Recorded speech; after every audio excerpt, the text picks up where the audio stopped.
Initially, we're not asking the question, what does it mean? Because we can't establish that until we find out what it did mean. All right, let's look at, we looked at 2 Samuel 1, the hapless Amalekite, who presented a crown and an armlet which he claimed were Saul's, which he got from somewhere. And may I just say, Roy, that no Amalekite slave has a crown and an armlet on him every day? No. Either that was really King Saul's crown and armlet, or what? Or what? Well, that's the issue. Why was he lying? Or what? Or somebody set him up for this lie. Specifically, what would the purpose of that lie be? To absolve what? To exonerate David. Now, either David was involved in that, if it was a lie, or one of his camp put this poor Amalekite up to it. Someone of his camp who had a crown and an armlet available for that purpose. Do any names come to mind? Do any names come to mind? Joab immediately leaps out as a potential trickster in 1 Samuel 1. They've just come back from the slaughter of the Amalekites. They have Amalekite prisoners. An Amalekite turns up, tells David in the story he's an Amalekite. David asks him at the end of the story, who are you again? What are you?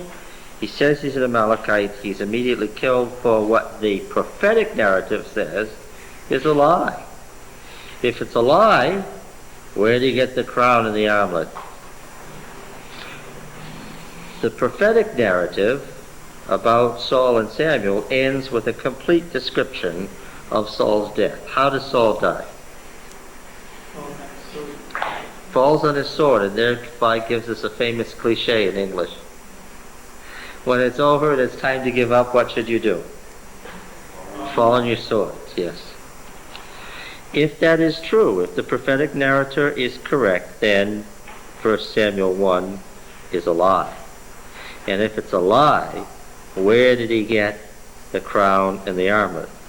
The 2 Samuel, the assumption has to be it was a deliberate ruse made up to exonerate David.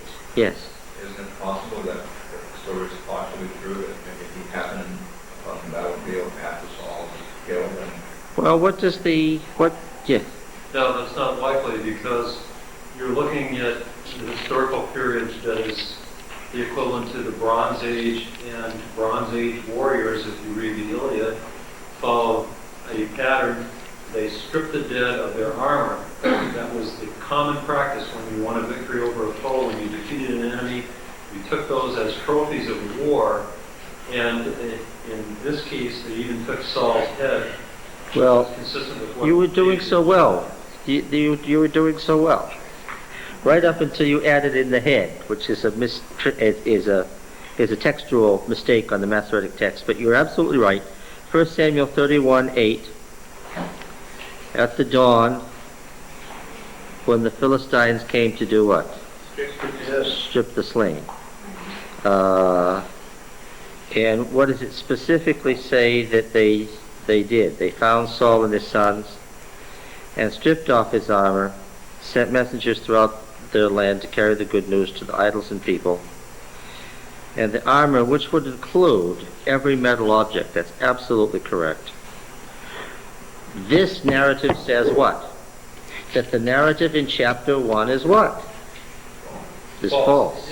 Isn't it also unlikely that he would have been wearing his crown in battle? Wouldn't he more likely have had a helmet on his head? Well, this word, now here you're down to the essence of the matter. This word could be translated either crown or helmet. Doesn't matter to us here. The point is that if this is a false story, it certainly serves one and only one purpose: to exonerate David. which either David was the source of or someone in his entourage would be the source of. The purpose of David killing the pretended slayer of Saul is political. Who is the intended audience for this story? Once again, this is part of the narrative. What's the title of this narrative? The Apology of David. Who's it directed to? Israel. Yeah, it's directed to all Israel. That's the phrase. Who's it specifically directed to? Well, that is all Israel. Come on, folks. Who's it specifically? The elders. That Senate that has to do what? That has to do what? Elect David king. All right, we went through in some detail this moving, beautiful, and very political poem to Saul and Jonathan. Now, the narrative as it's now edited gives us the impression, 2:1 and following, that David goes to Hebron and becomes king when? When? Immediately after the death of Saul. Where shall I go up to any of the cities of Judah? Go up. Where? To Hebron. So David went up there with his 2 wives, Ahinoam of Jezreel, Abigail, the widow of Nabal of Carmel. We've been all through this, right? Abigail, his claim on the throne of Judah. Ahinoam, his claim on the throne of Israel. And brought the men who were with him, his mercenary army, everyone with his household, and they dwelt in the towns of Hebron. He settled his army around the capital city. Let me remind you again that the deal is that there were fortified cities with great walls. And surrounding these cities there were what? Villages that what? Belonged to that city. Comes the invading army, what do? Flee into that city. Okay, now, the problem with all this is in the next document. I'm going to introduce you today to a new document. We're not done with the Apology of David. It isn't over yet. We haven't come to the end of it. But DTR 1 is going to now begin to intersperse another document. And he does it with his usual smoothness, sufficiently smooth that Pete didn't notice it last week. We have been looking at the Apology of David. Now this is McCarter's title, I like it. What's it usually called? Speak the right of David? No, it's usually in scholarly literature, it's HDR. What does that stand for? The History of David's Rise. Okay. And we're not done with that yet. However, we're about to come to the beginning of another document. The famous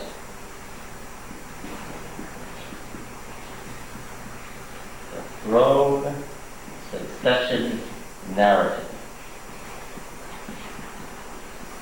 Now again, we don't make these documents up, they really are there. They begin once upon a time, they end, they all live happily ever after. We recognize beginnings and endings. DTR1 makes his transitional editorial remarks when he finds it's necessary, but he always leaves it sufficiently clear so that we can spot a beginning. Can somebody spot a beginning for me in chapter 2? After this, David What? After this, David That's not a beginning. Doesn't tell me who David is or why he inquired. It says after this, which tells you you're in the middle of a story. That's anything but a beginning. Verse 8. Verse 8. Well, it's not a guess. It's not his opinion or your opinion. How do you know? You take it from here. Now Abner, Yeah? So that, yeah? Abner Oh, what? This is a new person. Introduces a new person by what? I already know from other documents who Abner is, but what do I have here? You have a new start. Introducing the beginning of the story, telling who he is. Tell me all the stuff. Abner, the son of Ner, full name, his title, commander of the army of Saul, the whole 9 yards, all the stuff that I knew from other documents, but it's formally introduced. Now, keep going. Commander of Saul. Yeah, Commander of Saul's army. yeah. Has taken Ishbosheth, the son of Saul. Whoa, don't read so fast. What's happening? Okay. He's describing his position. His name, His name. His position. His name, heritage, his position in the army, and then it's going to describe his actions. in specific or general terms? Quite specific things. In specific terms? Well, at the beginning, would you want something specific or what? General. He made him king over Gilead, Asher, Jezreel, Ephraim, Benjamin, and all Israel, the 6 divisions of the northern kingdom. Is that specific or general? This is a general picture of what we're about to hear about. What words are these? What words are these? What words are these? Once upon a time.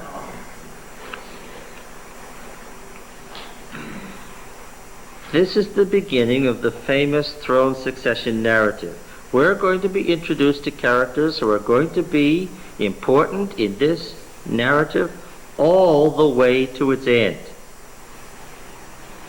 We're going to now be dealing with people we haven't been dealing with before.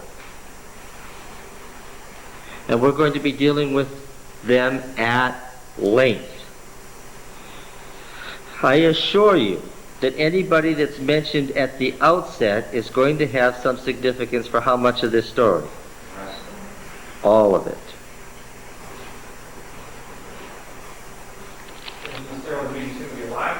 Oh no, because the evil that men do, quoting Bill, lives after them. Now, Abner, the son of Ner, formal title, second name, right? Establishing him as a person of great importance to this story. Position, Sar Tzava. Sar Tzava.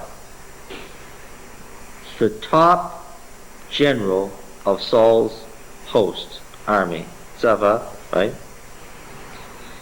Had taken, here we come to a textual corruption, had taken whom?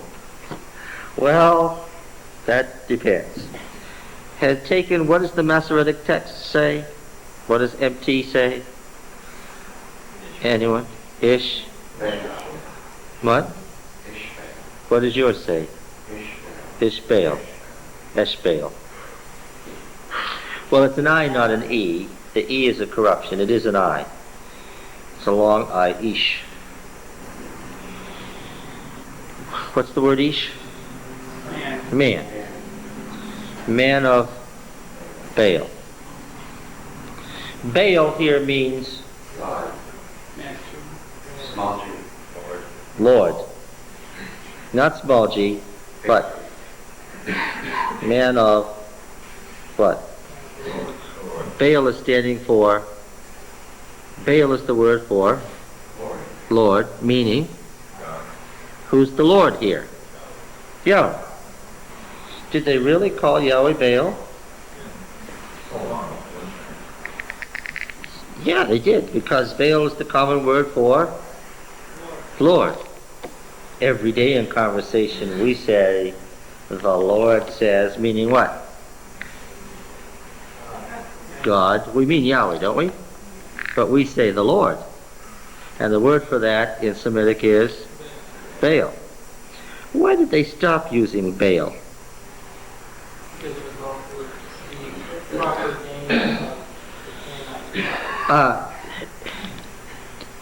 Well, it's Baal Hadu, Lord of the Storm. But it got shortened eventually to Baal.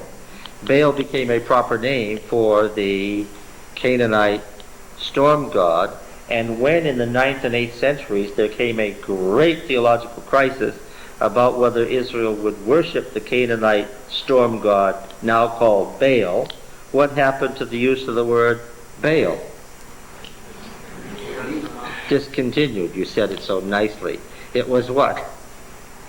I wouldn't use the term discontinued. It sounds so general, so pleasant, so...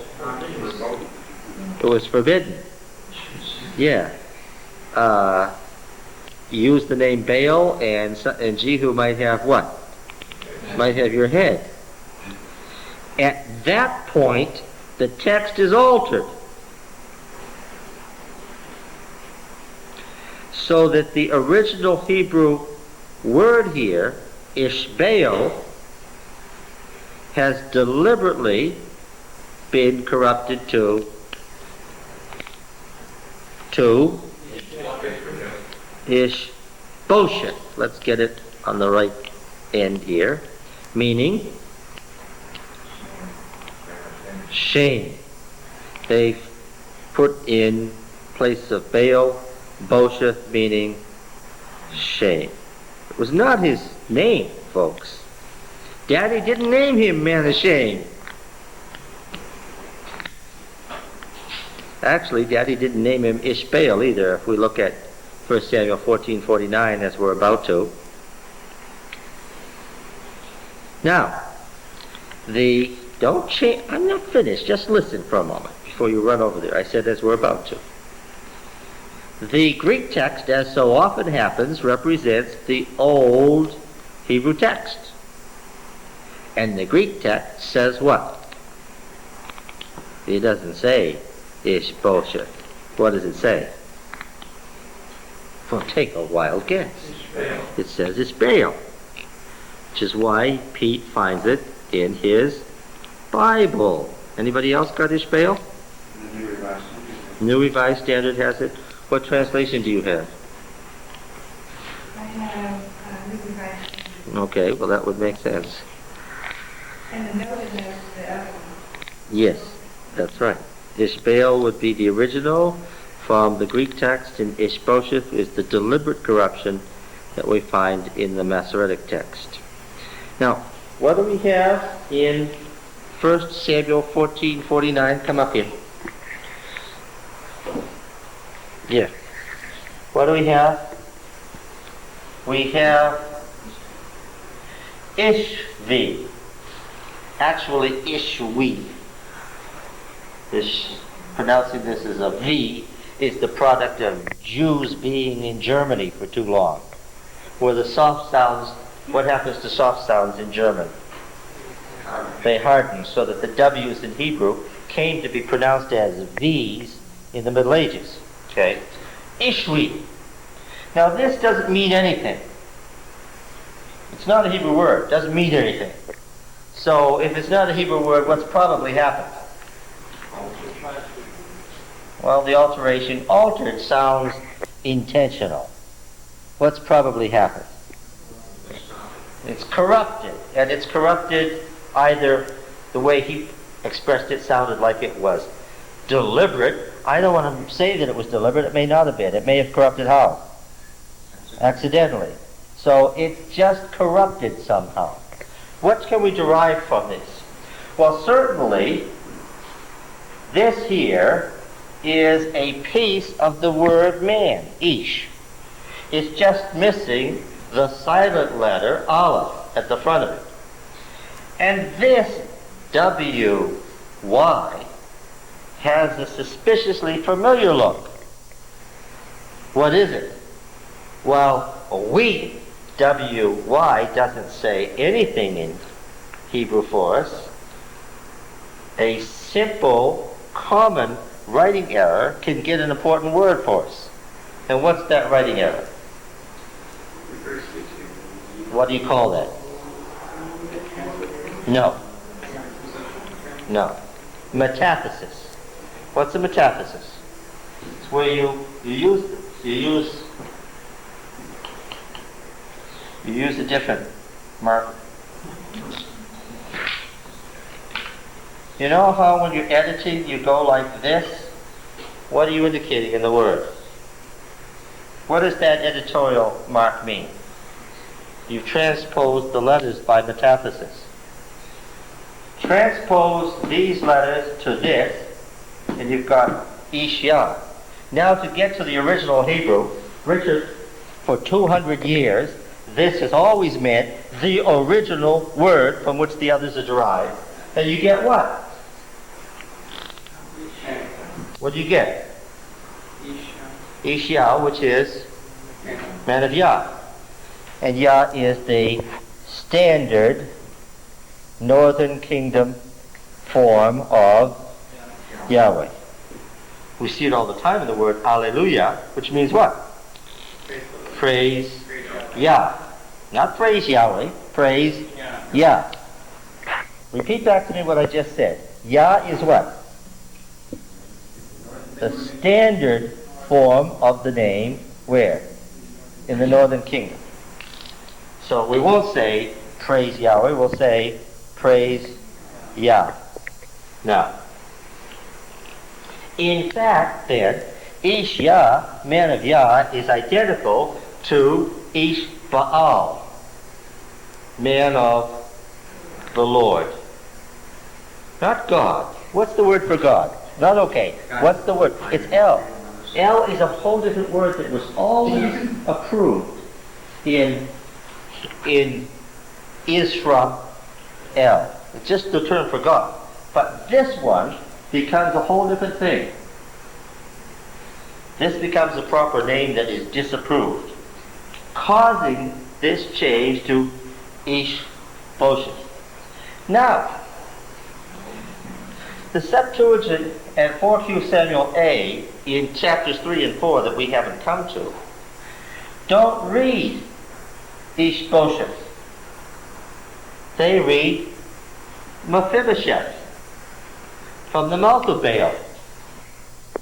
A different person whose story we know. Tell me a little bit, we haven't gotten there yet, but tell me what you know from your Bible story hour about Mephibosheth.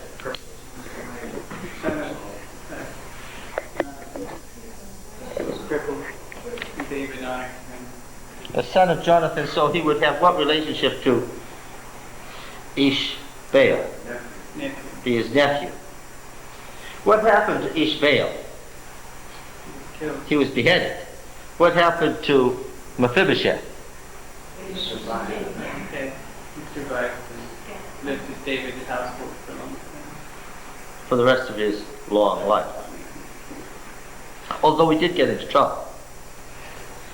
Okay, what is happening here is that Ishbosheth and Mephibosheth are becoming confused. Because of what? Because of the deliberate corruption and the addition of Bosheth later. From the mouth of Baal. Pardon me, from the mouth of Shane, Baal, Bosheth standing for Baal. From the mouth of Baal, Bosheth just being a stand-in for Baal. You understand that the name is not Mephibosheth, it's Mephibaal. You understand that? And that this is just a made-up thing. Okay. Now, I think I've stated this with great clarity and exactly as it is. I wouldn't be surprised if somebody was confused. Now's the time to ask a question or two to see if you got this. Who wants to ask it over again? Has everybody got it? It's simply related. In my mind, the word God and the word Lord to me, I eventually used to make a change. Maybe I shouldn't, No, you should. but I do. What are those two terms we use? Exegesis and eisegesis? We're trying to get out of the text what it actually says and not read into it because of things that we expect. Lord, Baal, is a word that frequently means master in relation to a slave. God in relation to us because he's our master. I'm talking about in Hebrew now. It means husband. Frequently, in the Old Testament, the word Baal means somebody's husband. you're talking about a woman and you ask where's her Baal, you mean where's her Lord? That is her husband, because she owed obedience to him. So Baal, Lord, what does the Lord want? Could be, what does my master want? What does my husband want? What does God want? But nevertheless, when Baal becomes, Lord becomes the Tyrian Baal, Baal Hadu. See, what were they saying when they say Baal Hadu? They were saying the Lord Hadu. And that's who they were really worshiping, a god named Hadu. Now I know that I always say the Baal epic, and Baal said this and Baal said that. If we read the Baal epic, and we read some couplets, on one line we might see Baal, and on the next line we might see Hadu. Yes, and, Roy?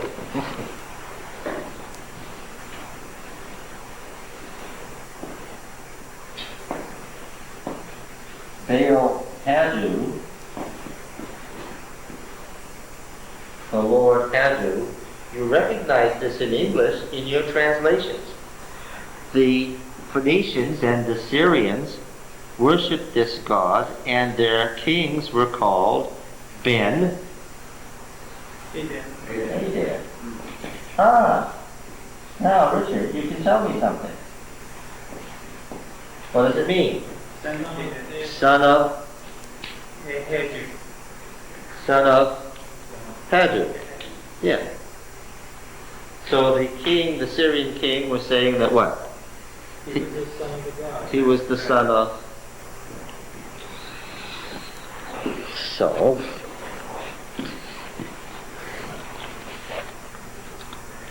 more questions? In line with that, John, then what would Hadu be? Yeah, well, you know the answer to that. Yeah, you know that. They set up a stone in 1 Samuel 7. Samuel did. Is it still in 1 Samuel 7?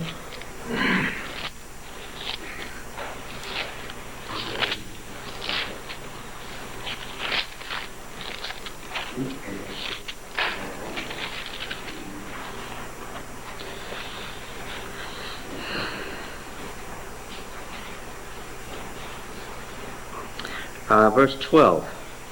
Then Samuel took up a stone and set it between Mizpah and Jeshanah, and called its name Eben Etzer. Now, the word Eben means, Eben is stone in Hebrew. So if you look at your, I'm sure it's translated in a footnote, stone of help. So you ask, what does Hadad Ezer mean? It means Hadad, the god Baal, helps. There is a help. Okay. Now then, what that was their profession of faith. Okay. Any more? Say, this is fun. What else? Okay? Yeah.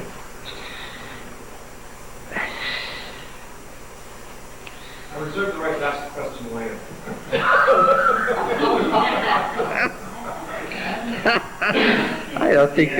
I don't think that's ever been done here before. Yeah, really, she's been watching that thing for too long. Get out of that courtroom. Now, let's see. Abner, the son of Ner, commander of Saul's army, had taken Ishbosheth, the son of Saul. 1 Samuel 14:49, we saw it was Ishwi. 1 Chronicles 8:33. 1 Chronicles 8:33. What's the first 9 chapters of Chronicles? It's what the third chronicler, writing around 300 BC, did when he added 9 chapters of Chronicles.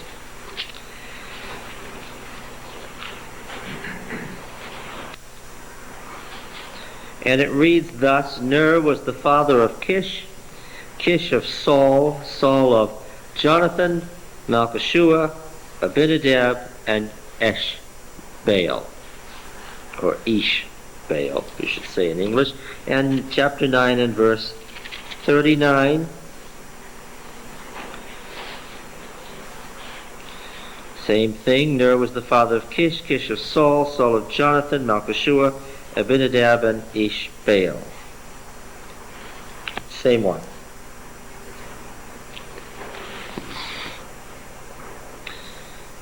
And brought him over to Mahanaim. What is Mahanaim, or where is Mahanaim? East of the Jordan. It's east of the Jordan and Gilead.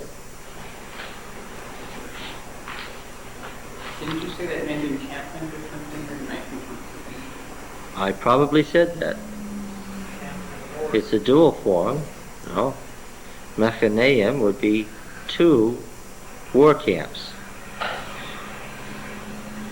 Do you remember what happened there? Just as an aside, doesn't have much to do with this story, but you remember what happened there? It's on the river Jabbok. Do you remember this place? But we can't say anything about Absalom yet. Why? He hasn't got born yet, so that's not going to be the answer. Mahanaim has something to do with Jacob. Yes, it does have something to do with Jacob. Genesis 32.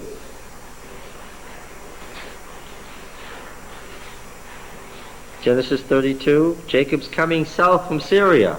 Remember? He's going down the King's Highway from Damascus, headed straight down the Transjordanian length all the way to Petra and on to Eilat, Etzion Geber, the port, right? And so he's headed south. Jacob went on his way, and the angels of God met him. And when Jacob saw them, he said, "This is God's army." So he called the name of that place. You probably have a footnote here, where it's probably translated into English. But 2 war camps. My footnote says 2 armies. It's not camp, it's not army, it's war camp. 2, not 2, but dual, matching war camps. And Jacob sent messengers before him to Esau his brother, the land of Seir, and so forth. And then the night of wrestling comes. This is that place. It is serving as a temporary capital for the king of Israel. Why is he over there in Transjordan, way up, miles up the river Jabbok, up the ravine? Away from the Philistines. Why? Where are the Philistines? In the Jordan Valley and the rest of Israel. How have the Philistines got control of Israel? Yeah, by the Battle of Mount Gilboa. So clearly Ishbosheth was either at the battle or left behind because he was the youngest and not ready to fight, and brought him over to Mahanaim. The Bible says he was 40 years old. The Bible is wrong. Why did I say that? Why did I say that?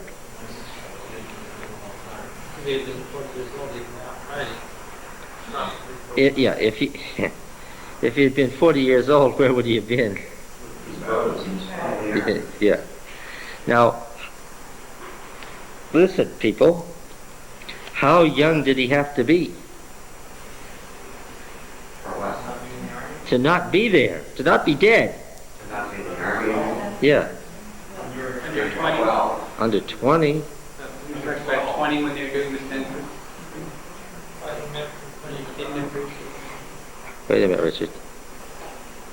Where does that come from and when? Richard has quoted us a law. Where does that come from and when? That you have to be over 20 to be in the army? Where does that come from and when? Study in biblical exegesis. Why should you not be quoting that? Where does it come from? Don't quote me a verse. Where does it come from?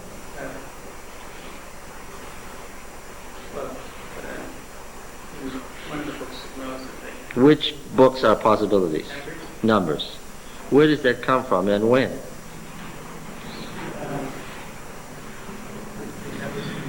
Who made up those books? Who put them into their form, collected them and put them into their form? P. When was that? The time of Hezekiah. How much time do we have between this and then? Yeah, you're about 300 years too soon. So before you start quoting laws from the time of Hezekiah, what would I say? Let's get back to the 11th century and ask the question again. How old would he have had to be before he got to the army? We've been through plenty. We're in the Samuel. We've been through plenty of this. 12. How old did Jonathan have to be? How old did David have to be before he could go to the army? Had to be 12. Yeah. All right. Ishbosheth, Saul's son, was something and 4 years old when he began to reign. Corrupted into 40. He was something and 4 years old when he began to reign, and he reigned 2 years. Now I think I know what the something was. 14. Yeah. And the way they would write 14 would be 10 plus 4. That's how it was written. A word is dropped out. The scribe is puzzled because he knows that the child is old enough to reign and to get into an argument with his uncle over the concubine. And if he has a concubine, he has to be what? Beyond the age of... He has to be beyond the age of 12. But he was young enough 2 years earlier, so he's 14. Saul should have taken him to the battle. He was 14. Saul should have taken him to the battle. By the way, he couldn't be 40. We don't know for sure because the text has been expurgated. But how long did Saul reign? We don't know because they've taken the word out. But give me an estimate or a guesstimate. 1 Samuel 13:1.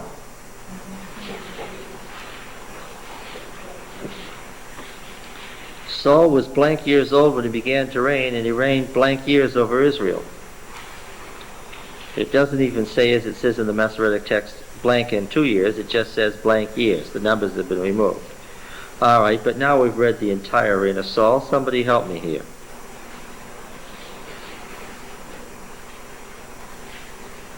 Knowing what he did, I would think he would have to reign over 10 years, maybe it was 20 years. Okay. Nahash was the first king he fought against in Jabesh-Gilead when he became king, right? He saved the men of Jabesh-Gilead from Nahash the Ammonite when he became king, right? You agree with that? Now, when David was king over all Israel, chapter 2 Samuel 10, verse 1.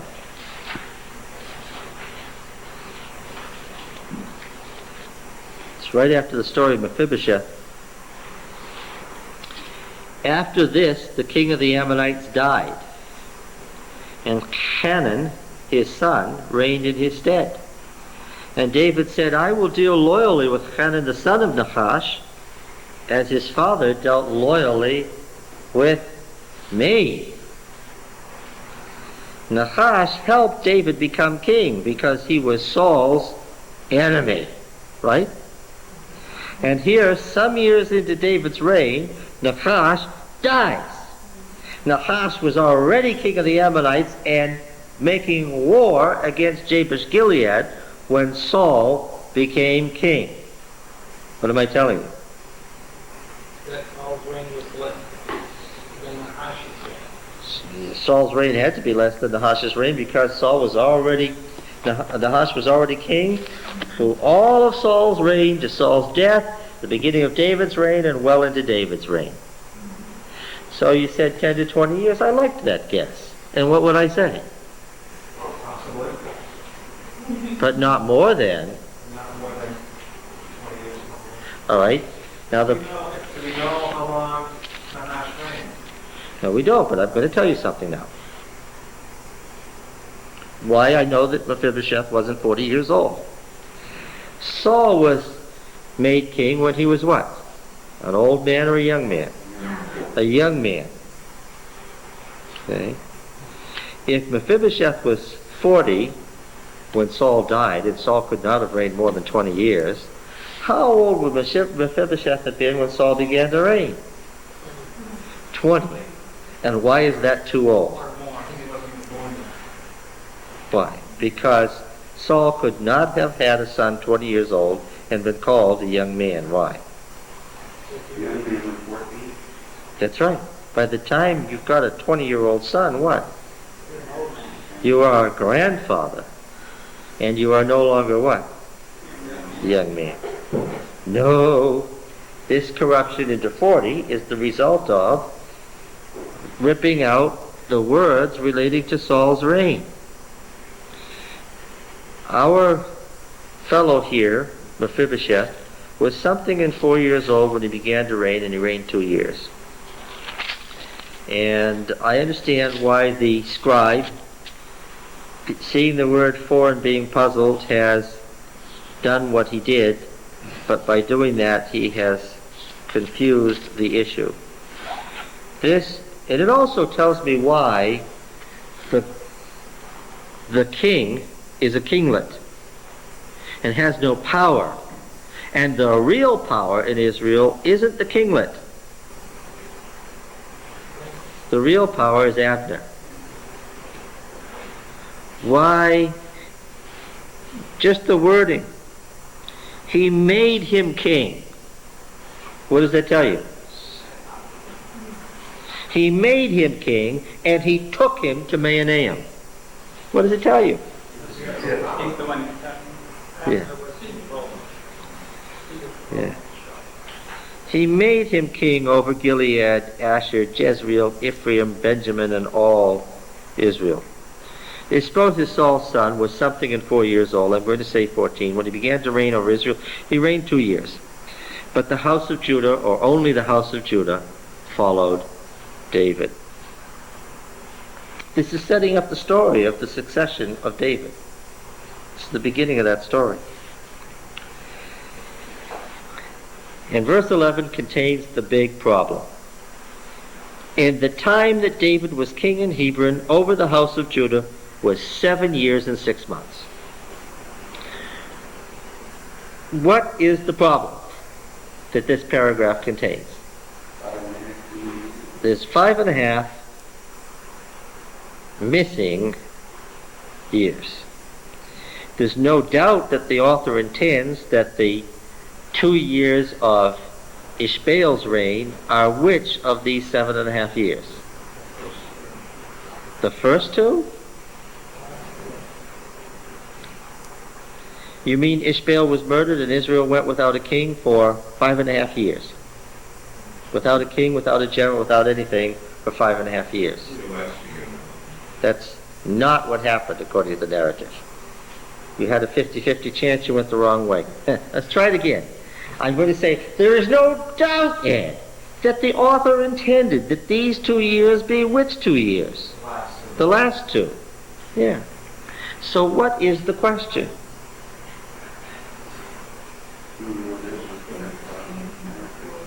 What? Before this time, yes. Before what event? Before the death of Saul. That David was king in Judah for 5.5 years while Saul was king? Well, let's look at some stuff. 1 Samuel 21, verse 10. This is a very interesting passage, and we looked at it carefully.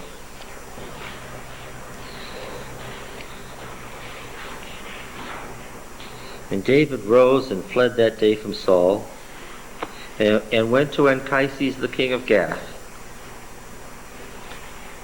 And the servants of Anchises said to him, "Is not this David the king of the land?"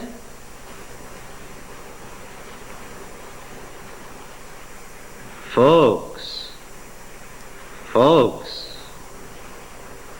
how does David make his first abortive attempt to become vassal to the Philistines?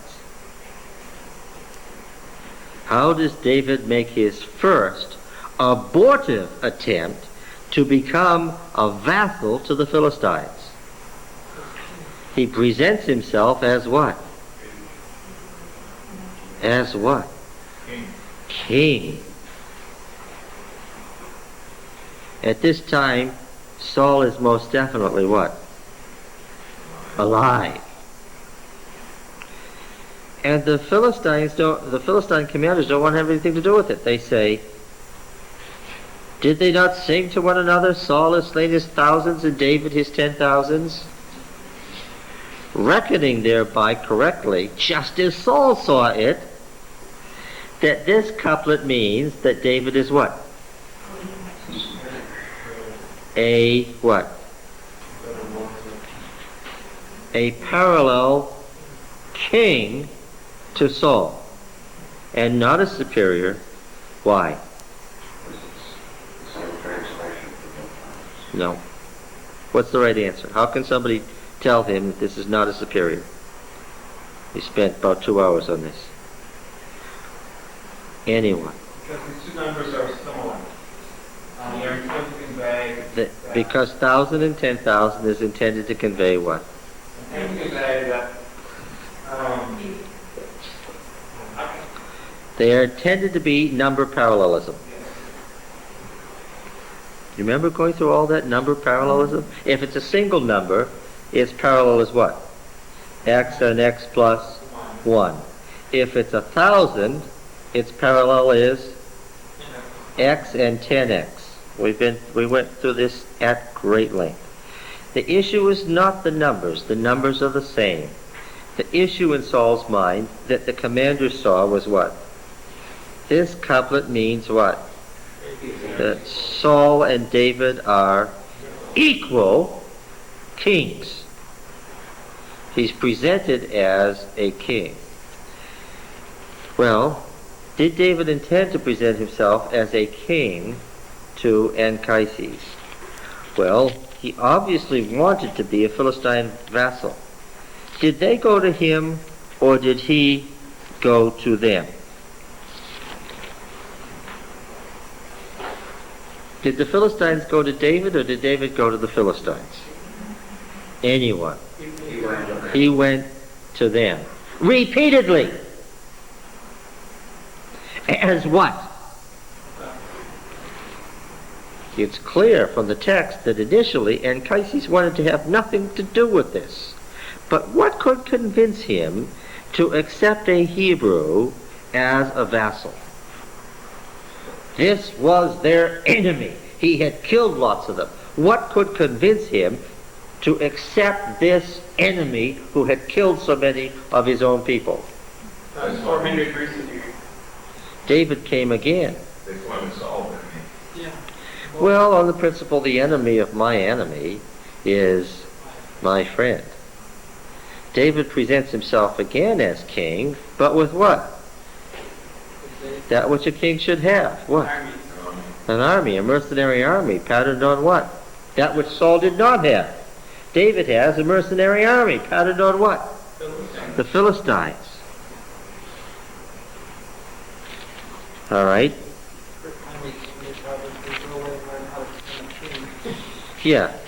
There wasn't enough advantage to the Philistines to accept David. In 27:1 and following, they accept him readily. And not only that, David not only comes, he comes with demands. However much the text makes it look like David comes abjectly and sniveling to King Anchises as a poor fugitive from King Saul, nevertheless, he comes with demands. He plants his army in a border city between Philistia and Judah. He plants his army in a border city between Philistia and Judah and sends the king a message. I want to be your humble vassal. Okay. If I find favor in your eyes, give me one of your pasturage cities as a capital where I can dwell. Why should I dwell in your royal city? And I'll run the place for you. It is a clear statement of what? I want to be a what? I want to be a vassal king. He openly says in this text that he wants to be a vassal king. Now the city he chooses, Ziklag, is one of the great fortified cities of southern Judah. Why does David want from the Philistines a fortified city in southern Judah?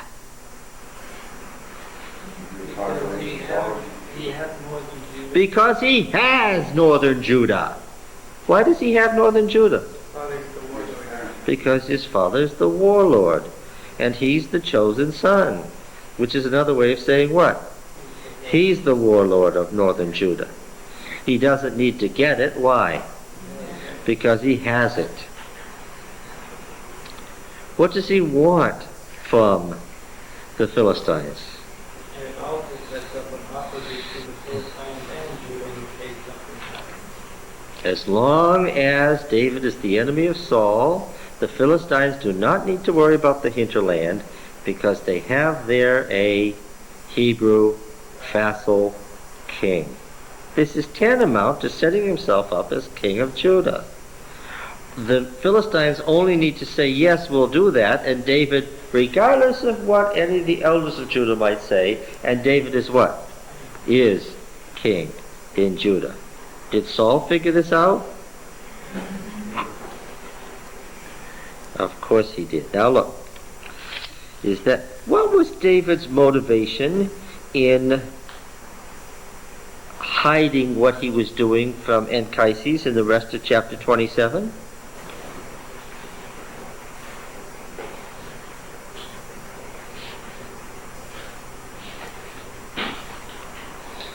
Read it with care. I think he conquered, didn't he? For what purpose? So that he wouldn't battle when he went after the rest of them. Okay, let's be as precise as we can. What was David's purpose in killing every person when he raided the southern desert and turned spoil over to his Philistine overlords, but never telling them what he was doing? What was his purpose? I think it was severalfold. First of all, he was strengthening his position within his territory against the peripheral enemies of that territory. Yes. Secondly, he was enhancing his position with his overlords, the Philistines. Yes. And thirdly, he was strengthening his position against Saul. Yes. And of course he was strengthening his position with the elders of Judah because he was really dividing the spoil. He wasn't giving it all to the Philistines. He was sending it to the elders of Judah who had inherited the king against their will. You get that? Suddenly they had a king that they didn't have any say in. But he made it very good for them to have such a king. Why? They may have grumbled the first day they found out they had this king, but the second day, what came along? Yes, along came the presents and the spoil, and what happened to all this constant invasion of the Amalekites from the south? It died out. But none of this answers my question. What was the purpose of David not telling the whole truth? What he told the Philistines was a partial truth. He told them where he'd raided. He hadn't told them exactly against whom he had raided, and he had a reason for this. He led Anchises to believe something that wasn't true. Why? They would have perceived him to be a threat to them. Or the converse of that, they would have perceived that the kingdom of Israel was weakened to the point where they could literally divide and conquer. Oh, now, we're partially there, but we need some background for you. If he was. Wait now, how many leagues were there? 2. Centered where? Cities, please. Centered where? Cities. Ephraim is not a city. Centered where? Hebron and Shechem. Destroyed but rebuilt. Shechem and Hebron. David had half of what he wanted. What did he want, folks? What did he want? Well, that wasn't possible. David never wanted that, and he never succeeded doing it because he knew it wasn't possible. What did he want? Empire. He wanted to be king of Israel and Judah. He wanted to be king of Judah, and he wanted to be king of Israel.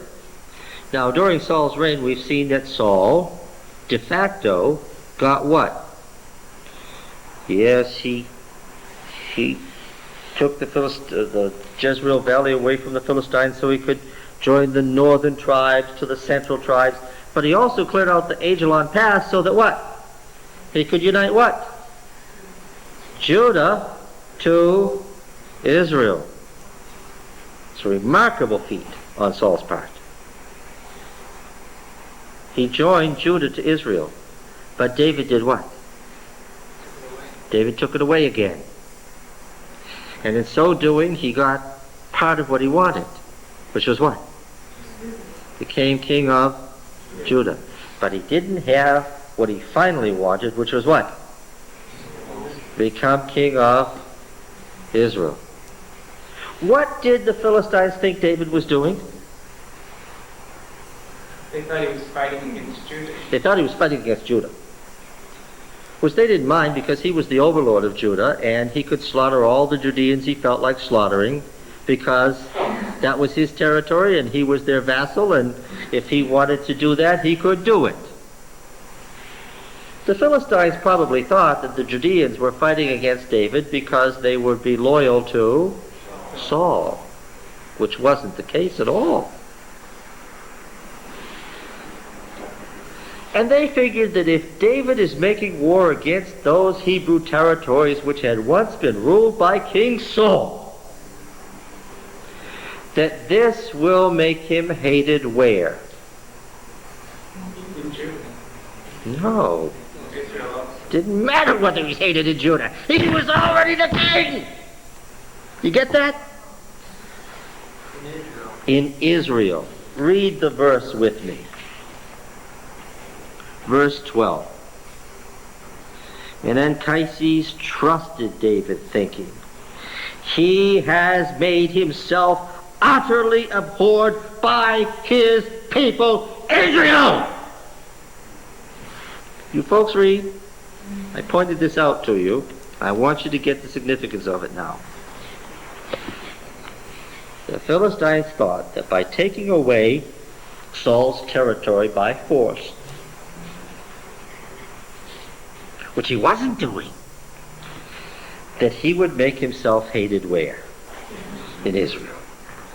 That by wresting away Judah by malicious force, by slaughtering the Judeans, the Israelites would say, if he became king over us, what? He would slaughter us too. That's the kind of king he is. But later, the word would be, oh no, David never did anything like that. As far as being king over Judah, he's been what? He's been just dandy. The first thing he did was he cleaned out the Amalekites, he cleaned out the marauding southern bands, he enriched us with the wealth of all those things. He protected the southern borders. We were able to develop the Negev because of him. No, he's been an excellent king in that regard. You understand? But for me to say this means that David was viewed before the death of Saul as what? As a king. Please get it. All right. Now, 1 Samuel 26. In this chapter, Saul is again invading Judah in the attempt to capture and kill David and thereby regain Judah. Do you understand? Saul was mad, we say. Is this a crazy man's fear?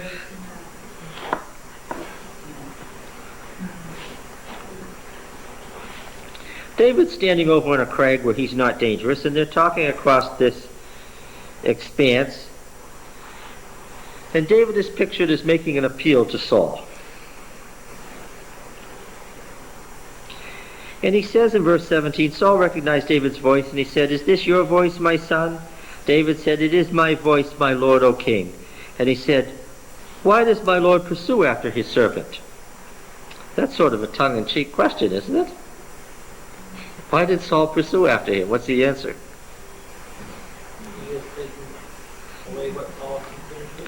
"For what have I done? What guilt is on my hands? Now therefore let my lord the king hear the words of his servant.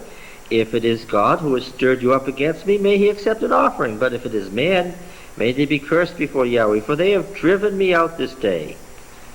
Listen to the words. "For they have driven me out this day, that I should have no share in the plot of Yahweh." What's the plot of Yahweh? What is the plot, P-L-O-T, of Yahweh? Huh?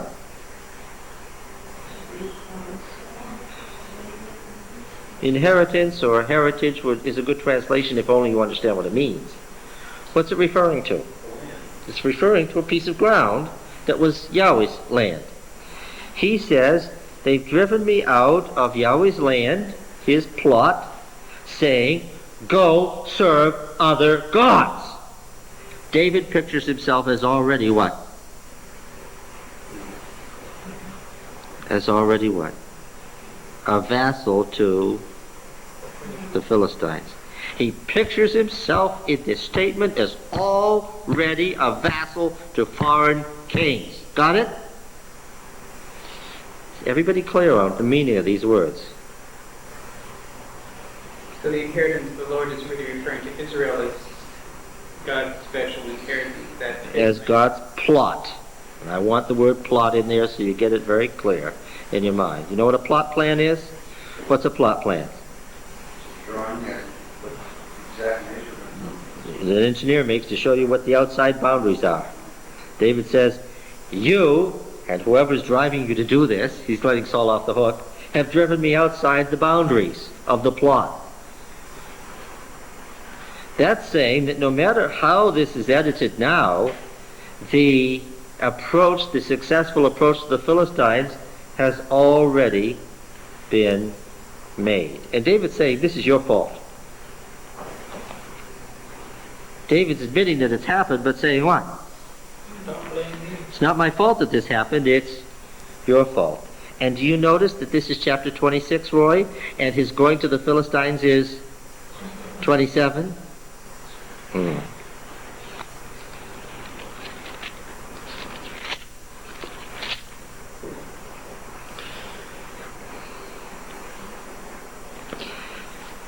Chapter 23.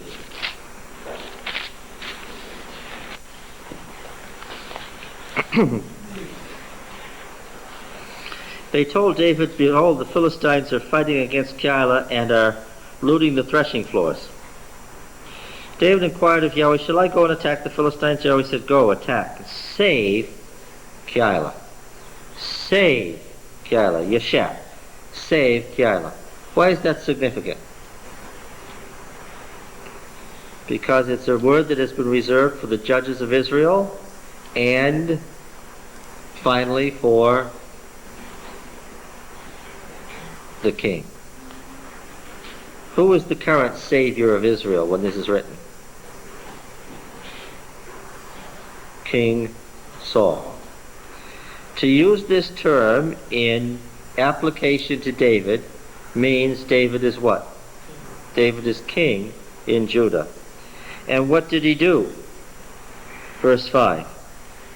So David saved the inhabitants of Keilah, just as Saul had saved the inhabitants of Jabesh Gilead. Got it? Remember the old book of Saviors that formed the nucleus of the current book of Judges? Who does this saving? The warrior judges which issues forth into King Saul, and now who's doing it? David is. What's my point, Richard? David was king. All right?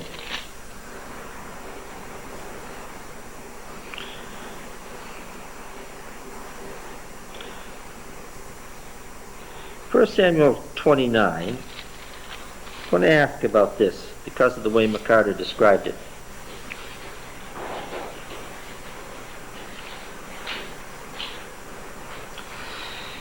The commanders tell Achish they insist that David go home. David says to Achish, verse 8, "But what have I done? What have you found in your servant from the day I entered your service until now, that I may not go out and fight against the enemies of my lord the king?" Is David saying this tongue-in-cheek, meaning the enemies of Saul? Does he mean I'd really like to kill you, Anchises, and your army? Or does he mean that I would like to have an opportunity to strike at Saul? Well, mark carefully. David has already told his men that they must not kill King Saul, because he will either die of old age or he will fall in battle. David makes a distinction that we're going to see in the story about Abner and Joab. In David's mind, there is a huge ethical distinction between killing Saul and killing Saul. Do you understand? David thinks that to kill Saul would bring the wrath of God down on him, and it's the wrong thing to do and would be a heinous sin. David also thinks that killing Saul would be just fine, and he ought to have the chance to do it. Now explain what I'm talking about here. David thinks that in battle, God will determine the outcome. Should he kill Saul in battle, what? That would be God's judgment. God's judgment. Be okay.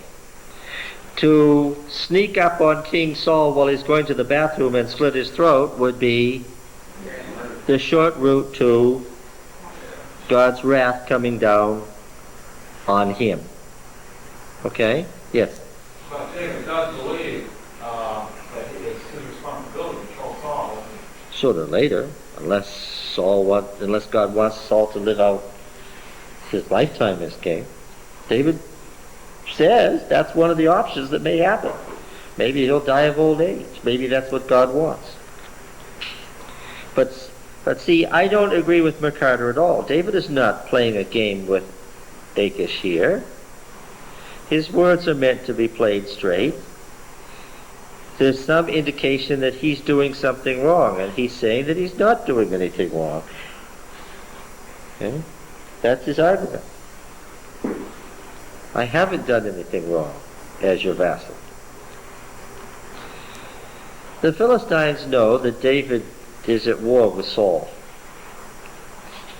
David has never really fought a battle against Saul. Why? What's the real reason he hasn't fought a battle against Saul? He has said it a couple of times.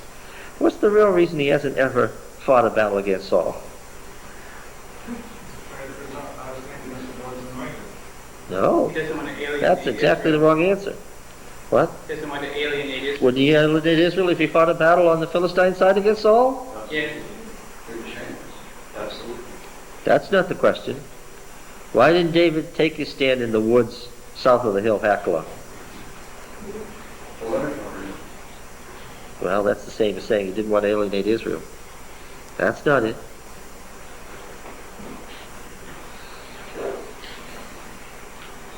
To fight King Saul and kill him would have been okay, because he could have argued that that's God's judgment. Now you've got to accept me. That's not it. What's the answer?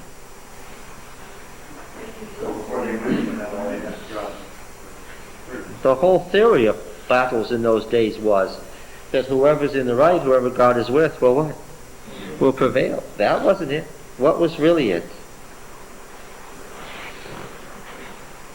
It is all for the wise wrong. Well, that was the answer. Did you hear what he said? He didn't fight King Saul because he wasn't a fool. He didn't fight Saul. Why? Saul had a larger army. Saul had a larger army. Saul invaded Judah with 3,000 men, and David had 600, and he didn't choose to fight Saul right then.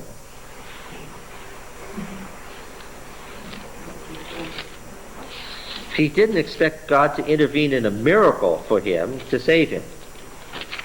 He didn't expect a miracle for God to save him. Now, is there any possibility that throughout all these encounters, he inquired of God whether or not he should face God?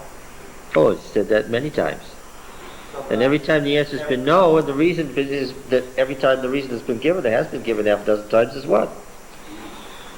You can't beat him, and God does not propose to work a miracle for David. This is all normal, political, military, economic stuff that we've seen, isn't it?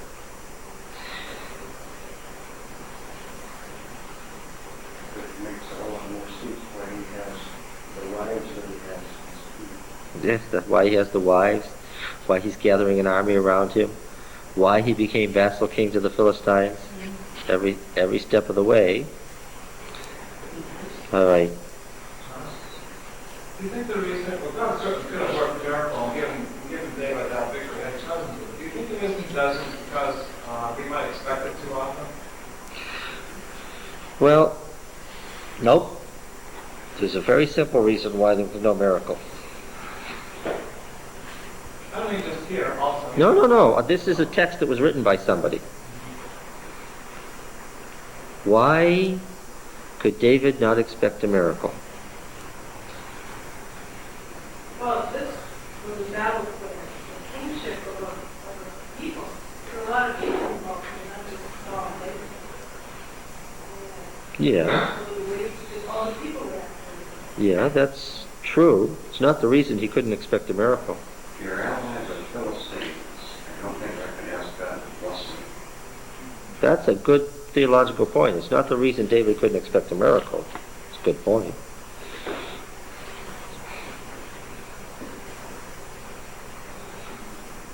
These books were put together by people. What's the theological view of the authors? The history of David's rise is a history of a miraculous series of events. David couldn't expect a miracle because who was David? A king, not a prophet. A king, not a prophet. Where are all you people? If God wants to work miracles, he'll what? He'll raise up a prophet and what? And do miraculous things through what? Through that prophet. But keep it alive in your mind. God does not propose to do anything miraculous for anybody but prophets. This is going to be a point that's made again and again and again and again and again for the next hundreds of years. Kings, warning, kings, these are the paradigmatic kings. These are the first kings. The kings that are going to be the paradigms, the templates for all the kings that follow. Kings, be warned, must not expect miracles unless what? A prophet rises up to come to their aid. Because kings are just kings. Got it? When was the last miracle in battle? With Samuel. And that's fine. Why? He's a prophet. Kings in the future will have miraculous events happen. Why? Because there are prophets intervening. Ah, okay. Now, going to the second step, why didn't God raise up a prophet to help David? Then we can talk about God's leading a people along as a whole people. God's wanting to teach them lessons about not aligning themselves with the pagans.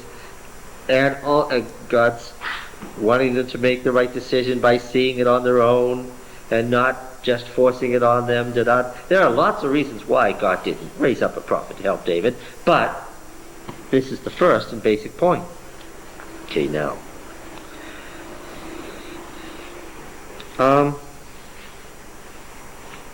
This business about Abner and Ishbosheth and Joab and all that, this is a digression. We were in the history of David's rise. The last thing we saw was David had sent a message to the people of Jabesh Gilead saying, Judah's anointed me king over them. Where does that pick up again? Where do we get back to the source we were following about the history of David's rise?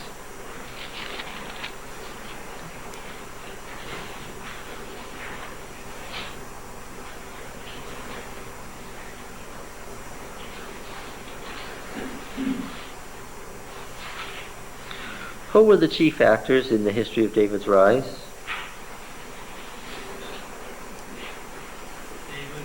David and Saul. Okay, so I would expect something about a passage about David and Saul and their relative kingship and so forth.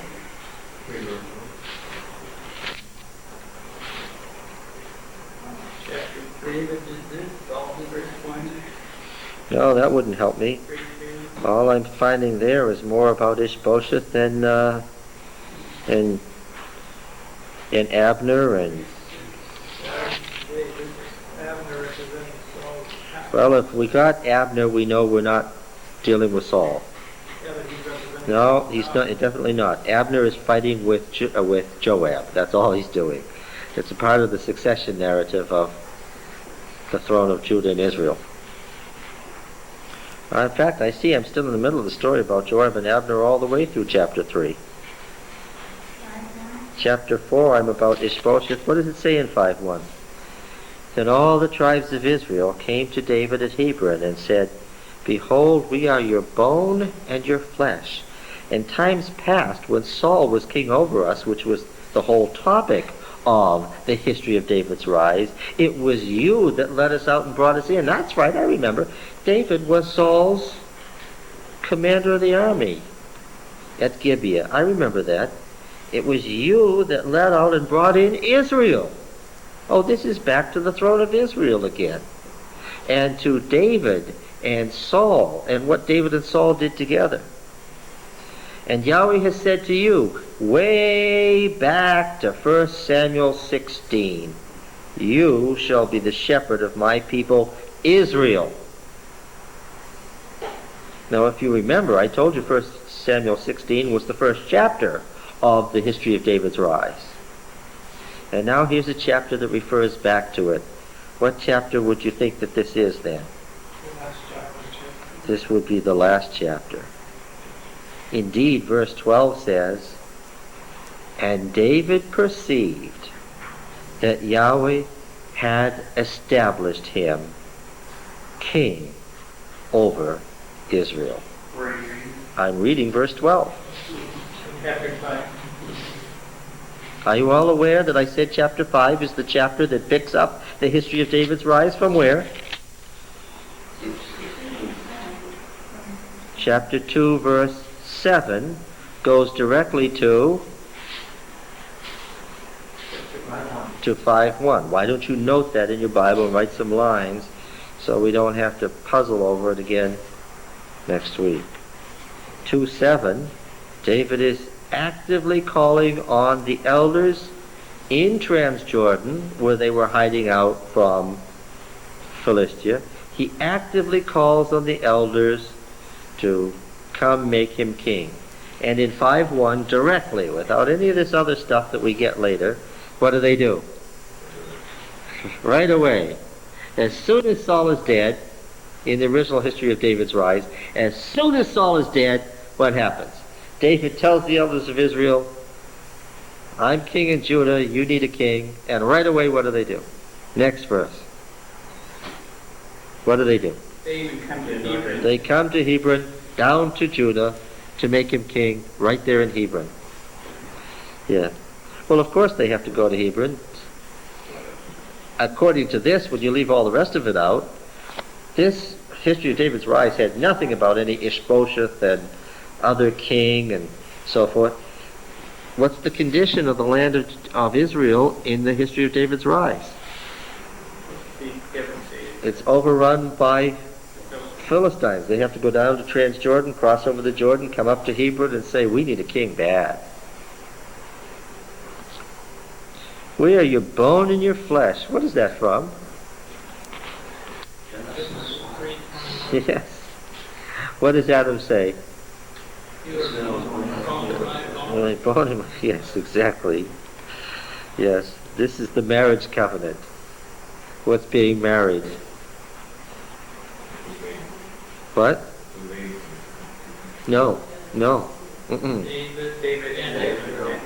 David and Israel.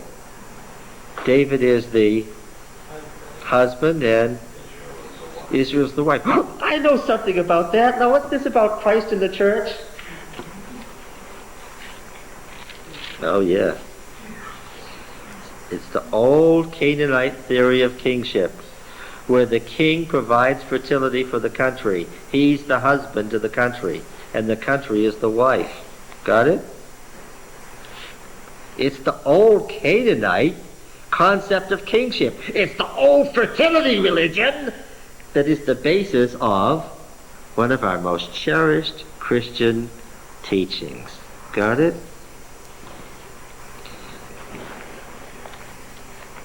All right. Now again. So this long story about Abner and Ishbosheth and Joab and Asahel is all interrupting the end of the story. Why has DTR1 put it here? Why has the Deuteronomist edited it in here? Why has he taken the beginning of this separate document and edited in? Well, because chronologically, says he, what? This is the appropriate place to put it. And so it is. It kind of muddies up the nice, clean, crisp end of the history of David's rise. Saul died. Israel was a mess. They right away went and solved their problem by what? By getting David as king. Nice, clean, and crisp. But the history of David's rise, which ends so nicely, is muddied up by the facts of history. It wasn't that nice. What actually happened? There was a nasty civil war for 5 years. The house of Saul gradually disintegrated. This poor little hapless boy was being run around by his uncle, who intended to seize power, didn't he? One way or another, Ishbosheth was as good as dead. He was only being kept alive by his uncle as a what? A puppet, until the uncle could put Israel back together again, right? Humpty had fallen off the wall, and he was all in little pieces after the Philistine invasion, after the Battle of Mount Gilboa. What did Abner need? What did Abner need? He needed some time to rebuild Israel before he could what? Take it over. So what did he have at hand to serve as a figure for this? Yes, he had a living son of Saul that he could use to that purpose.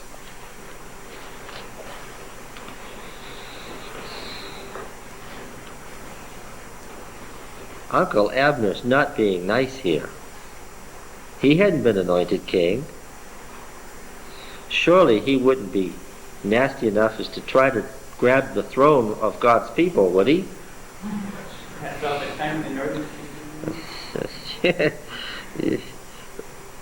But it hadn't happened yet. He'd be the first person in the northern kingdom to try to grab the throne without being properly prophetically ordained to the job. I am so glad there are no politics in the church today.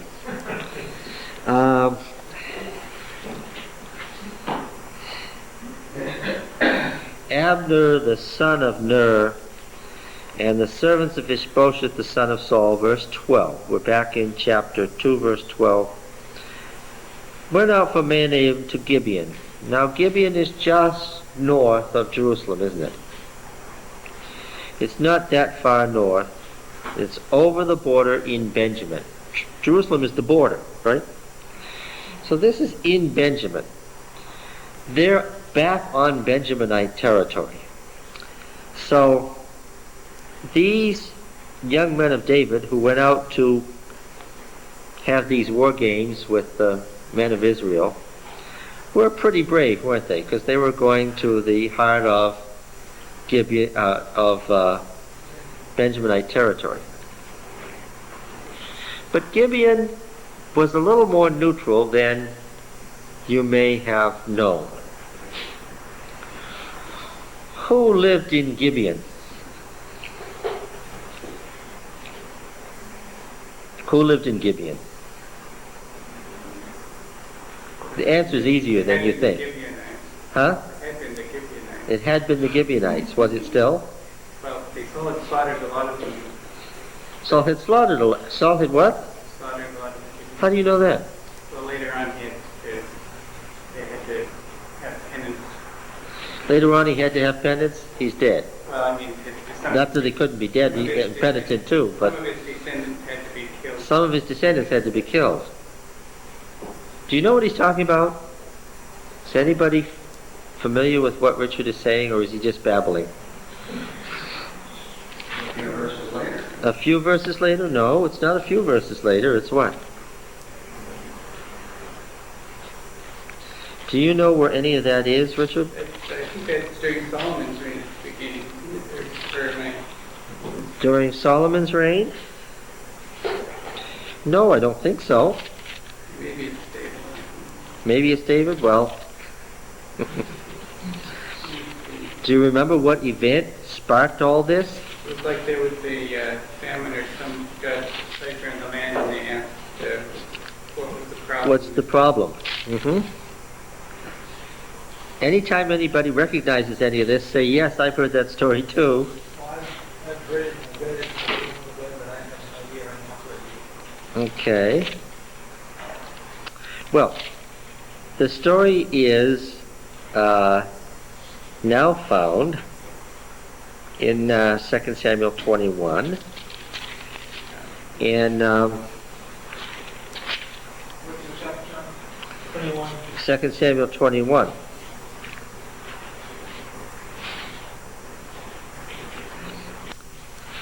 There was a famine in the days of David for 3 years, year after year, and David sought the face of the Lord, and the Lord said, there is blood guilt on Saul and on his house, because he put the Gibeonites to death. Now, who were the Gibeonites? The one with the moldy bread and The ones with the moldy bread. Yes, where's that? Joshua. Oh, well, good. It's in Joshua. Do you know where in Joshua? 9 is correct. Joshua 9. The treaty with Gibeon. And what we're interested in is not to recount the whole story, but what happened to the Gibeonites as a result of this tricky covenant they made with Israel. Joshua says, verse 25, and they say to Joshua, now behold, we are in your hand. Do as it seems good and right in your sight to do to us, once the ruse has been discovered. Verse 26, so he did to them and delivered them out of the hand of the people of Israel and didn't kill them, but Joshua made them that day hewers of wood and drawers of water for the congregation for the altar of Yahweh to continue to this day in the place which he should choose. The Gibeonites had become slaves to the ark sanctuary. Now, where was the ark sanctuary in the days of King Saul? What? Hadn't been in Shechem for centuries. Where was the ark sanctuary in the days of King Saul? Well, it was close to Gibeah. Well, I'll take that back. It was in Gibeonite territory. Now tell me where it was. Jabesh Gilead is across the Jordan. It's the city that Nahash put the right eyes out. Jabesh Gilead is far, far removed from anything having to do with this story. Wait. I want to ask you a question. Do you know where Jabesh Gilead is? Do you see it in your mind? Do you see the River Jordan? Which side of the River Jordan is it on? Huh? No, well, take a guess. If it's Jabesh of Gilead, which side of the Jordan is Gilead on? The east side. Far away from Gibeah or anything having to do with Benjamin, right? You all know where Gilead is? It's the other side, where the kingdom of Jordan is now. Right? It's the east side of the Jordan. Has everybody got their mental map out? What countries were over there besides Reuben, Gad, and half the tribe of Manasseh? Moab? No, let's start at the bottom. Edom? No. Edom, Moab, Ammon, Geshur, and Aramean Damascus, right? Syria. Where's Damascus today? Still the same place. Hasn't moved. Can we do those again? Let's start at the top. What's up here? Syria. Opposite the Sea of Galilee, Geshur. Next thing south, Ammon. Next, Moab. And down at the bottom, south of the Dead Sea, Edom. And in a little closer, where the hills go down to the Jordan Rift, is the Israelite tribes, what we call Gilead. They had herbs there that they made a paste for healing your wounds, right? What's the question? What's the question, Pete? Is there a balm in Gilead?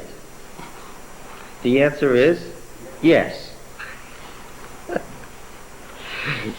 You're supposed to move from the known to the unknown.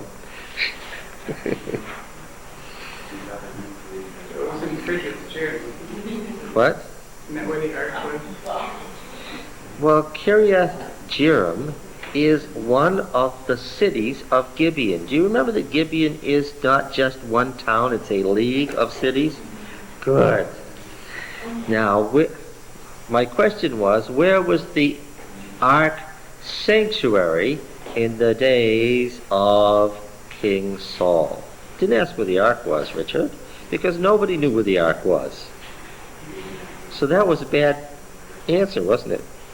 The ark was secreted with the Gibeonites, but they had hidden it. Do you remember that? Nobody knew where it was, because why? It was hidden. Why did they hide it? So that nobody would know where it was. That's clear to everybody now? That's not the issue here. Where was the ark sanctuary? It had been in Shechem. Yeah, Shechem was destroyed. Where'd it go? It went to Shiloh. Shiloh was destroyed. Where'd it go? Not the ark sanctuary. Where did they build another one? Well, where were the priests of the ark sanctuary? What town? In the days of King Saul. Did King Saul ever have any relationship to the priests of the ark sanctuary that we know about? No. A town in the area of the Gibeonite League. You got it, Richard? The priests would naturally be where their servants lived.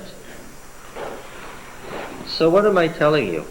I'm telling you that King Saul not only massacred the Mushite priests, he went after what else? Their slaves. He wasn't content to merely murder the priests. He murdered what else? Their slaves, the Gibeonites. And so, let's look at it again. What chapter was that, Richard? 2 Samuel what? 21. And so, there was this famine. And the Lord was asked why. And Yahweh's answer was, there is blood guilt on Saul and his house because he put the Gibeonites to death. Not only the priests, he not only massacred the priests, but the Gibeonites also. Now the Gibeonites were not of the people of Israel, but of the remnant of the Amorites. Although the people of Israel had sworn to spare them, Saul had sought to slay them in his zeal for the people of Israel and Judah. And David said to the Gibeonites, what shall I do for you? How shall I make expiation that you may bless the inheritance, the plot, the ground, the land within these boundaries that belongs to Yahweh? The Gibeonites said, it's not a matter of silver or gold between us and Saul or his house. Neither is it for us to put any man to death in Israel. He said, what do you say that I shall do for you? They said, the man who consumed us planned to destroy us, so that we should have no place in all the territory of Israel. Let 7 of his sons be given to us, that we may hang them up before Yahweh at Gibeon, on the mountain of Yahweh, that is, on the sacred site. The king said, I will give them. Those were gruesome days. All right, now, Saul's massacre of the priests and their servants helps us to understand why the Gibeonites were on David's side in the war between the house of David and the house of Saul. We'll find a number of Gibeonites in David's army. We'll find that one of Joab's armor bearers is a Gibeonite. We'll find that one of David's mighty men is a Gibeonite. Why? They would naturally be what? On David's side. All right. Okay. Question. Did the term house of X refer specifically to his immediate family, or could it refer to the whole kingdom? Oh no, the house of so-and-so could be whoever was under that person's authority. So it could refer to the kingdom as the king being the husband of. Yes. Later on, when we find these inscriptions at Dan that say the house of Omri, that the king of Damascus says he made war on the house of Omri, he means that his country made war on Israel. And when he says that he made war also on the house of David, he means Judah. When Mesha, king of Moab, in the Moabite stone in the 9th century says that he made war on the house of David, he means Judah. Yes. In the 21:1 where it says David inquired of the Lord, Yes. did he go to the prophet or did he do that directly? No, neither. You should be able to answer this. What's inquired of the Lord here?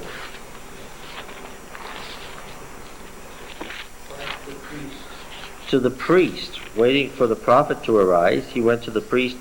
And how do they get this? This sounds like sentences were given. That isn't how it was done. We've seen it in other places. A series of questions were asked, the answer to which had to be yes or no. We don't see a prophet functioning as a prophet unless it's identified as a prophet, because they were very careful to say when a prophet said something, because that was what? That was a much higher revelation. Why? The prophet was in effect an apostle, right? Because the prophet could tell you detail. You didn't have a yes or no answer. You had what? You had considerable guidance from the prophet's own experience or background or interpretation of their revelation, right? A prophet is a much... And so, if a prophet wanders in the story of David, what will we be told? We'll probably, not always, but we'll probably even be told the prophet's name. And we'll be told considerable detail about what the prophet says, and it will be introduced how? The word of the Lord came to so-and-so. And if we get an exact quote, what's it going to be? Thus says Yahweh. And it's going to end up by Naum Yahweh, Oracle of Yahweh, so that you know that this is the end of it. Bottom line, Oracle of Yahweh, you know you just heard it. Happens over and over again. So that you know the exact content of the revelation. Revelation by a prophet is the highest order of revelation. Okay.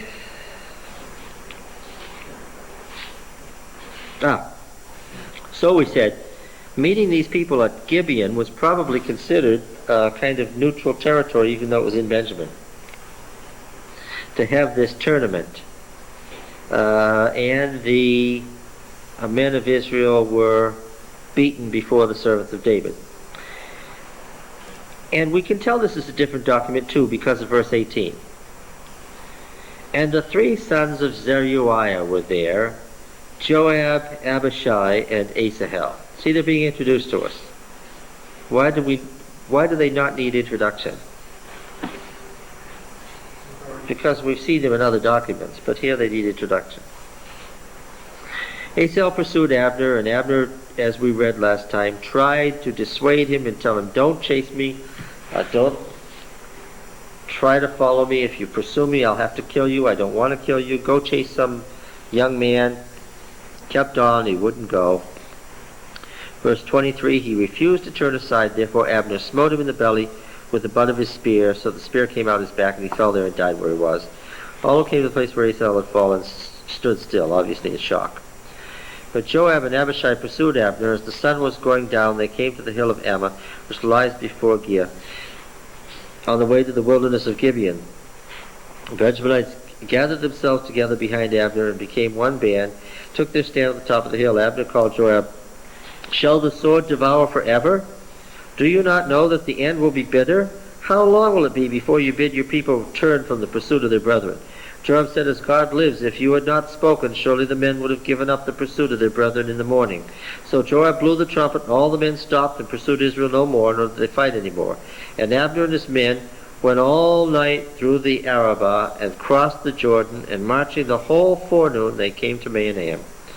Joab returned from pursuit of Abner, and when he gathered all the people together, there were missing of David's servants 19 men besides Asahel. The servants of David had slain of Benjamin 360 of Abner's men. They took up Asahel and buried him in the tomb of his father at Bethlehem. And Joab and his men marched all night, and the day broke on them at Hebron. But that's not the whole story, is it? Now, this was a killing in battle. Was it a murder? No. Did the law of blood vengeance apply? No. Absolutely no. But we're going to find out what? Joab will, from this day on, be planning what? How to get Abner. There was a long war between the house of Saul and David. David grew stronger and stronger while the house of Saul became weaker and weaker. And there were born sons to David at Hebron. This is setting the stage. All of this has to do with something that's going to happen later.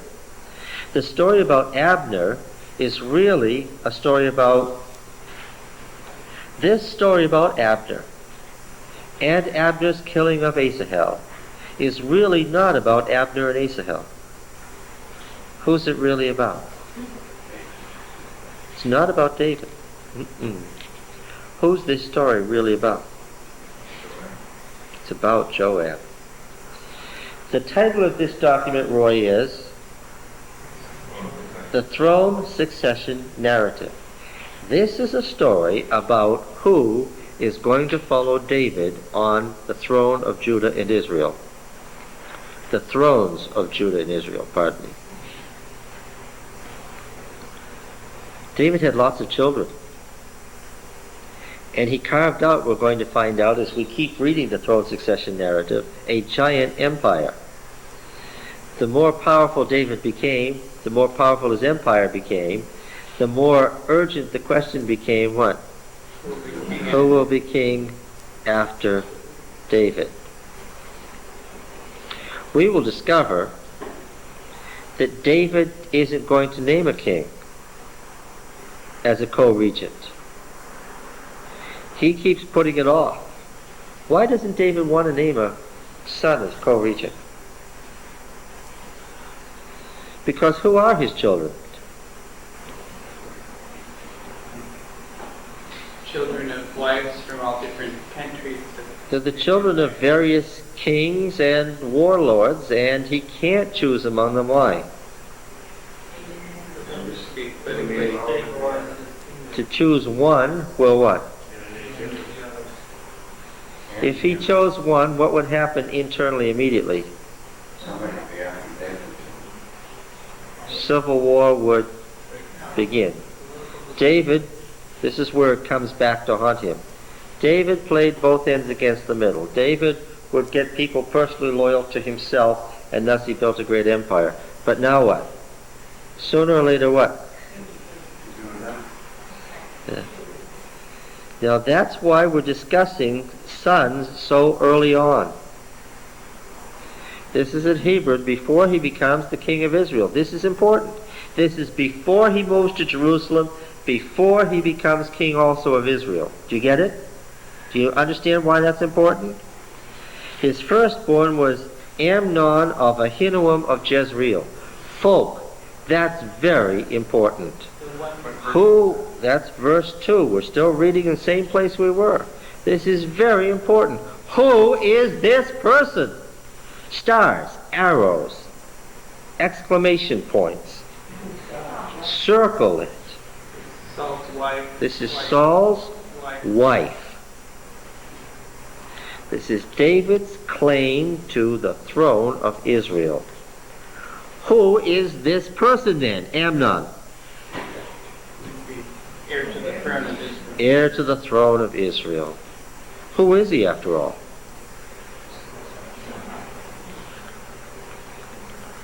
Who is he? David's firstborn. David's firstborn. David's firstborn. Is he anybody else?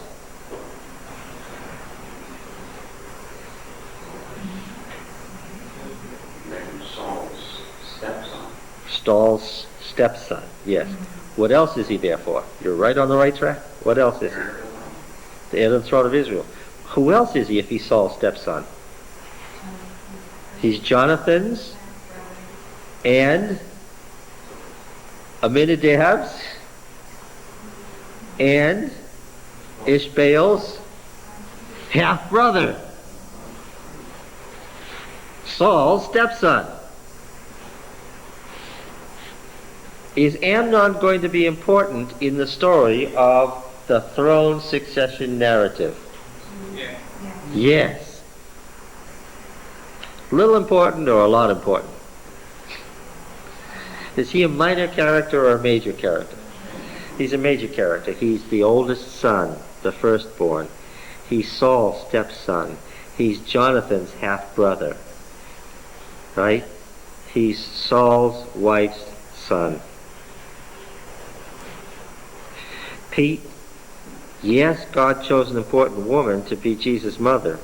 There are two genealogies. One is the genealogy of the father, but there were lots of descendants of David. It wasn't genealogy through the father that determined who was going to be the king of Israel. It was what? The mother.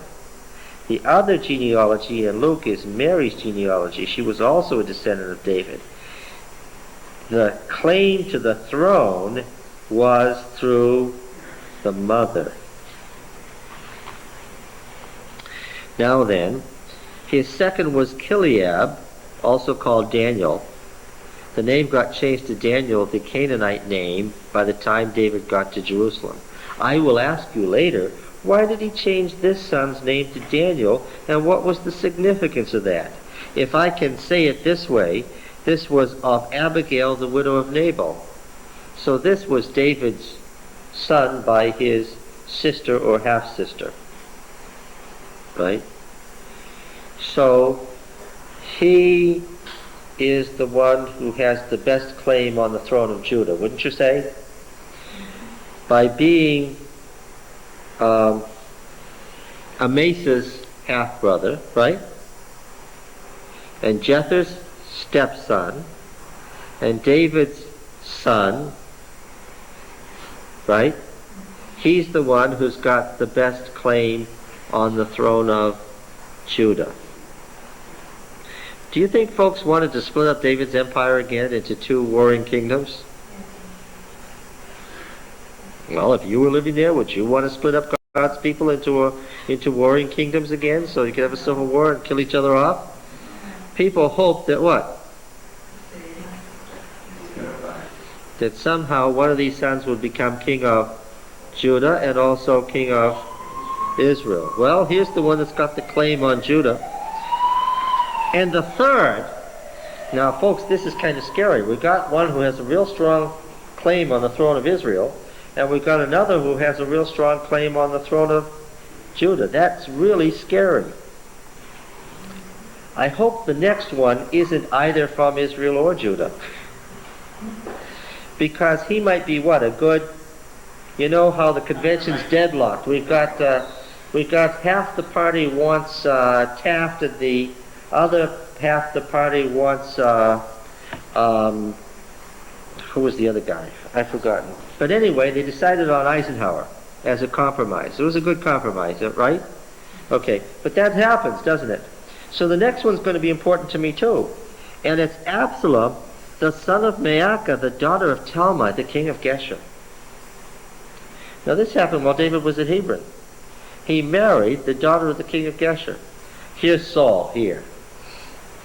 Right across the top of the Jordan River, right opposite the Sea of Galilee, is Geshur. David married into that house. What was he up to, Richard? Well, yeah, against Saul. I mean, we don't have to be very bright to figure out what he was up to, do we?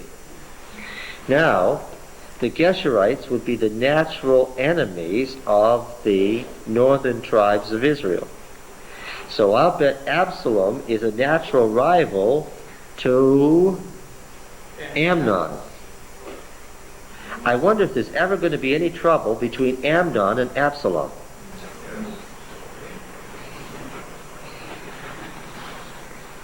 You think there will be? He'd probably be an ally of Gilead.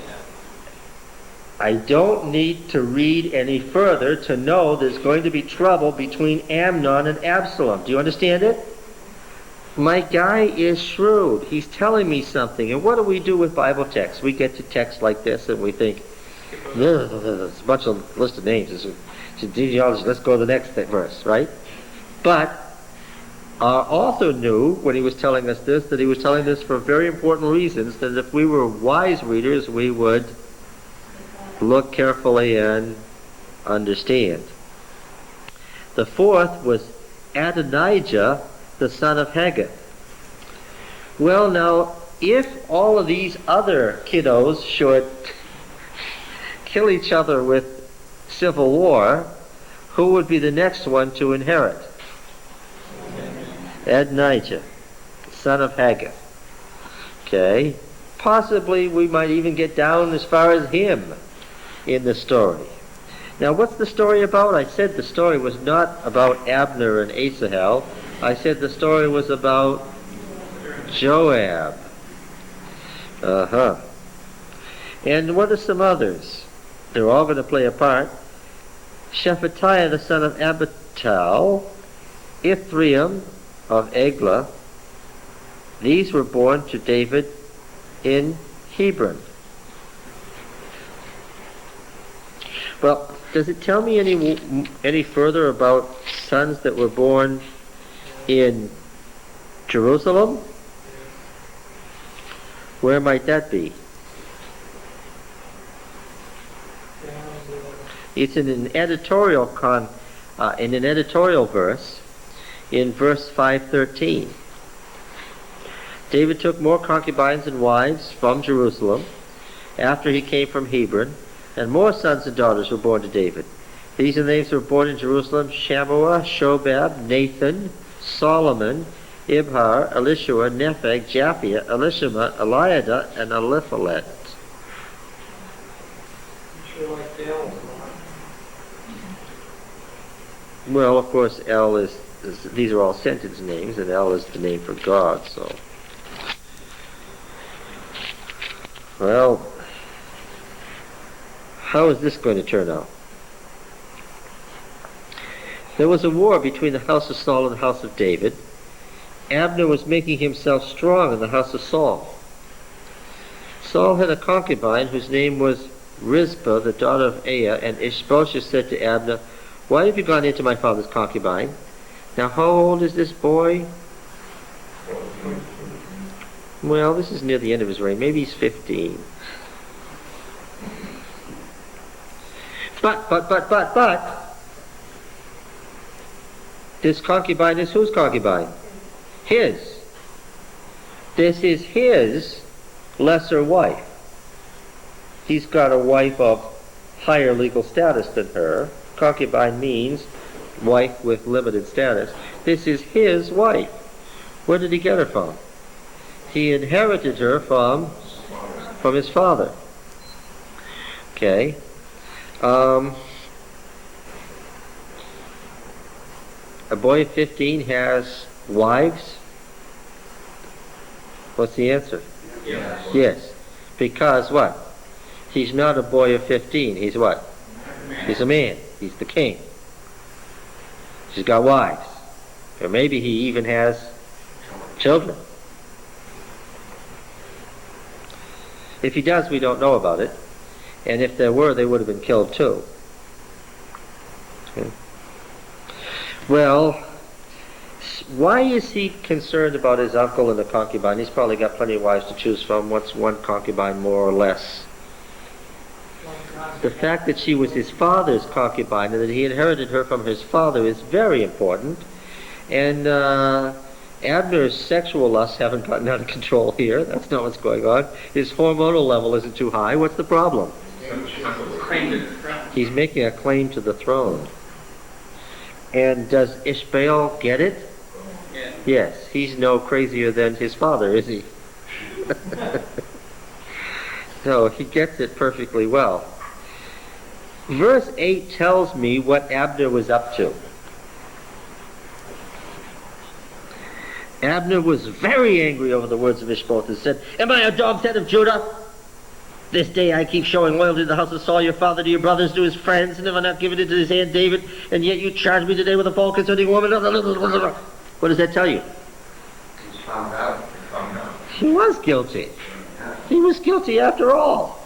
That's exactly what he was up to. How do I know that? He says so. People don't get this way who are innocent. Well, he already... If you're innocent, you say, "No, you misunderstood." Calm down, you misunderstood. But when you're guilty and you found out, what? Go on with no reasons, but in listing the reasons, he says what's been on his heart to hand him over to the house of David. That's right. Yes. In his rage, he what? Rage sometimes provokes too much truth, right? Yes.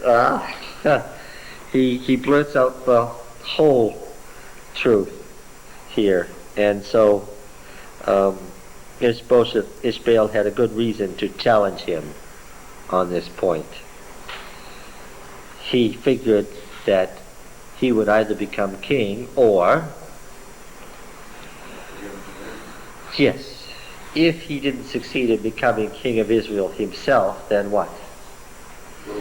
Then he would get the next best thing. He would become the provincial governor of Israel.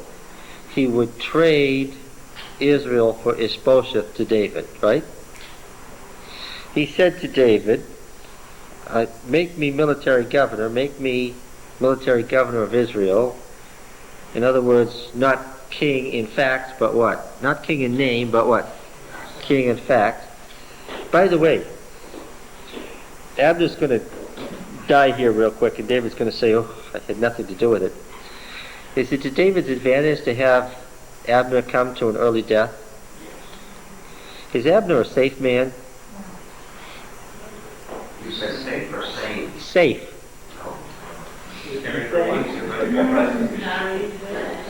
Somehow, Saul and all his sons are dead at the Battle of Mount Gilboa, but Abner, maybe the spears just missed him, but somehow he was still alive, and he thinks nothing of setting up this kid with the full intention of destroying him. And what he wants from David is he wants to be the military governor of Israel. If I was David, I would no more want Israel in the hands of Abner, because after all, who's he really been fighting against anyway? Abner. Things will go along fine until David formulates a policy Abner doesn't like, and then what? Yeah, then if Abner is this willing to sacrifice kings, legitimate kings, then what? He certainly would have no scruples against doing the same thing to David. If I were David, I would long for some way to get rid of Abner.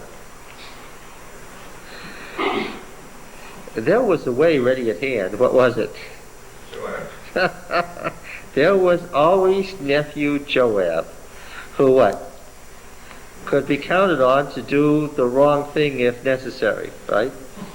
So Abner came and had some secret negotiations that were carefully kept out of Joab's sight. Joab was sent away so that Abner could come and have these secret negotiations with David. Unfortunately, somehow, Joab got back and was told the secret. This was an exceeding misfortune. Joab found out the secret. Abner was just here talking to the king.